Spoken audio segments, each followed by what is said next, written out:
UN 영어뉴스. Why employers are stingy with job interview feedback. Workers wanna know how they did in conversations with hiring managers, but rarely get answers. It's not always because employers don't wanna provide it.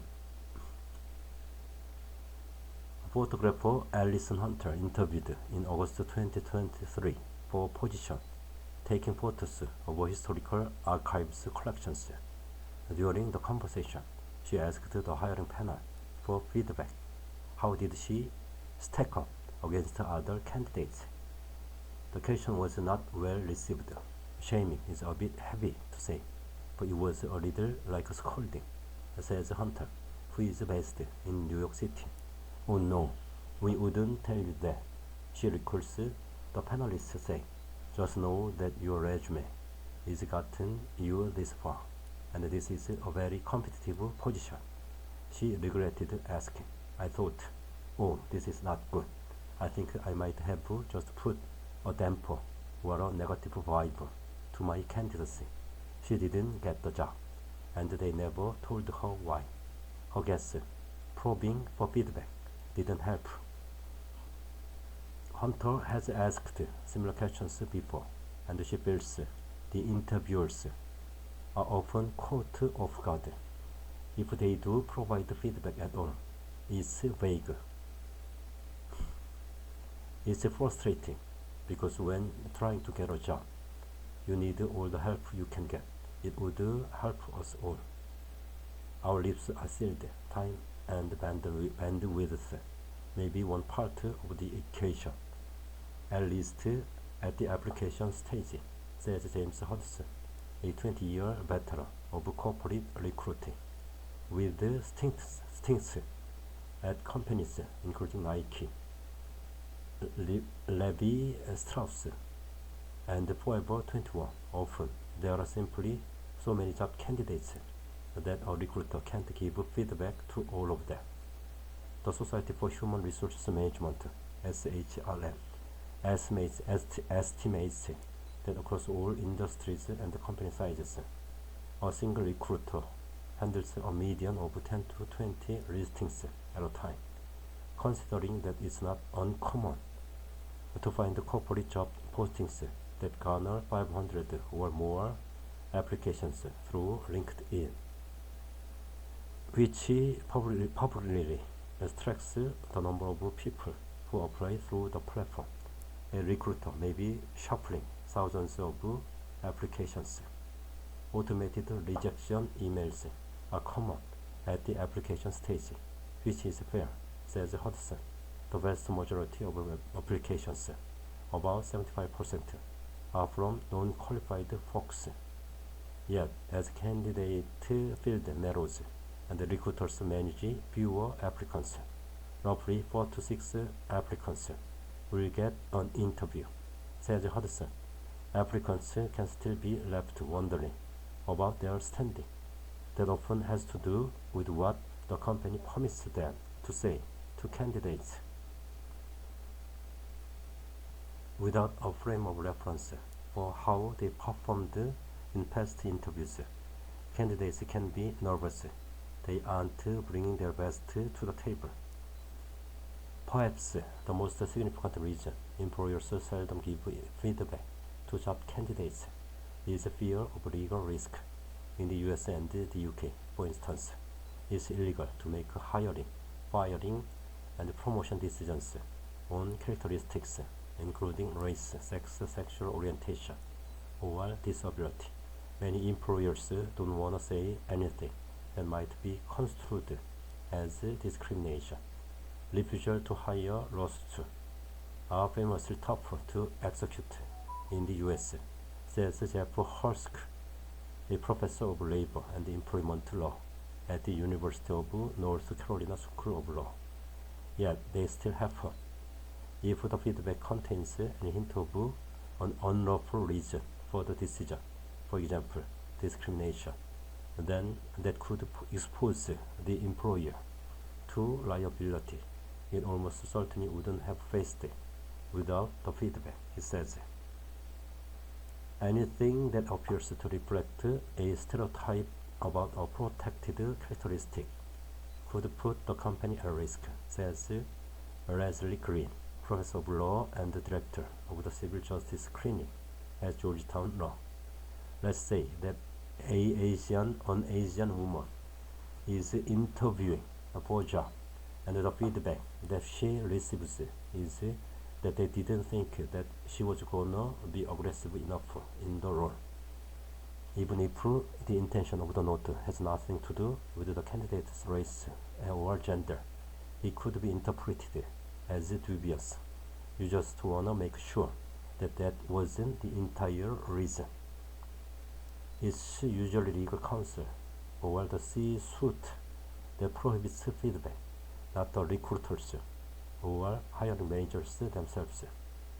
In later stages of the hiring process, the recruiter doesn't give feedback because they are not allowed to, not because they don't wanna, says Hudson. Who gives feedback and how much? Feedback isn't universally off the table. Marketing tech company HubSpot provides it to some candidates. How much they get and what kind depends on how far the candidate has progressed in the hiring process. After a screening call, for instance, the feedback might be about a qualification they lack. In later stages, it might be related to the content of the interview itself. I might say, for example, it sounds like you have a really good approach to how you influence stakeholders and build relationships, but your attention to detail in structuring project plans was lacking, says Becky McCullough, who leads recruiting and talent development for the company.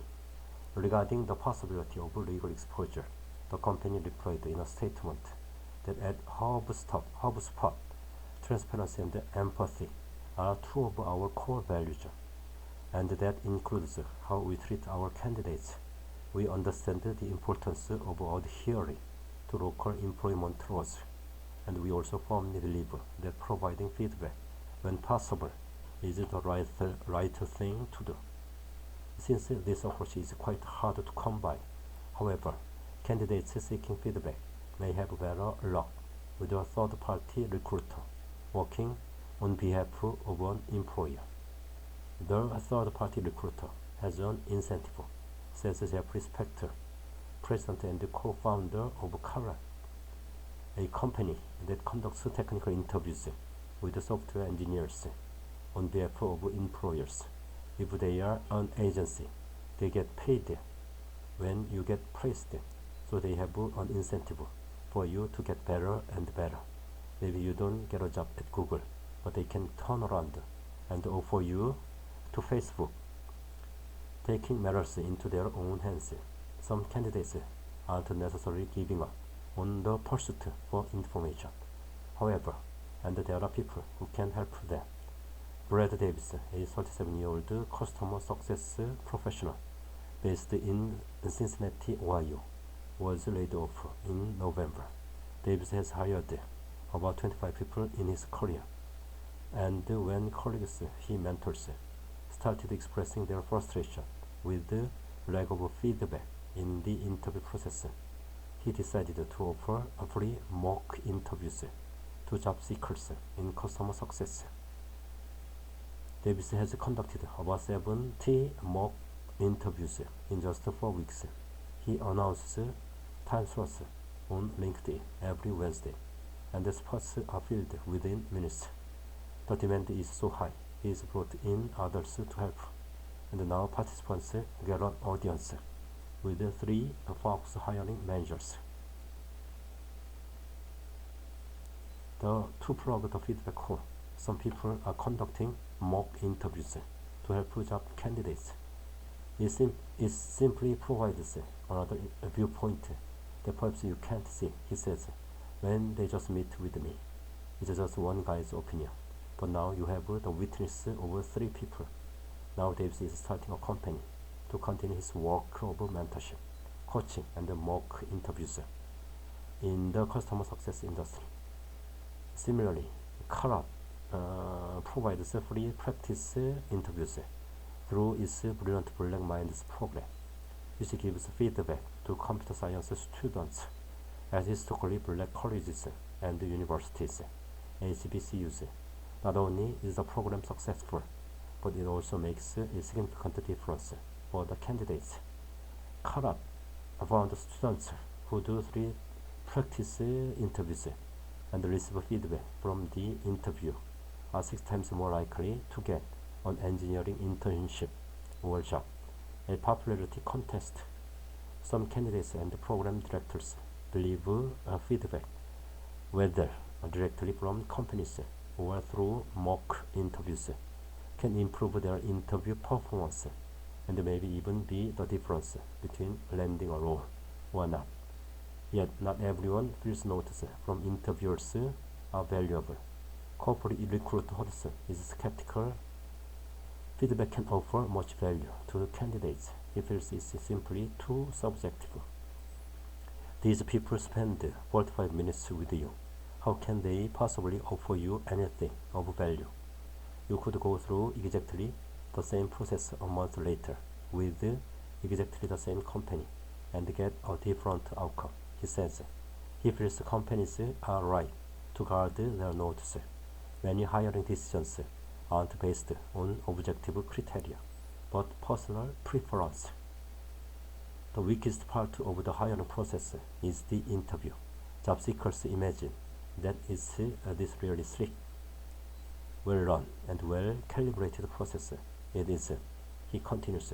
Ultimately, says Hudson, it's a popularity contest.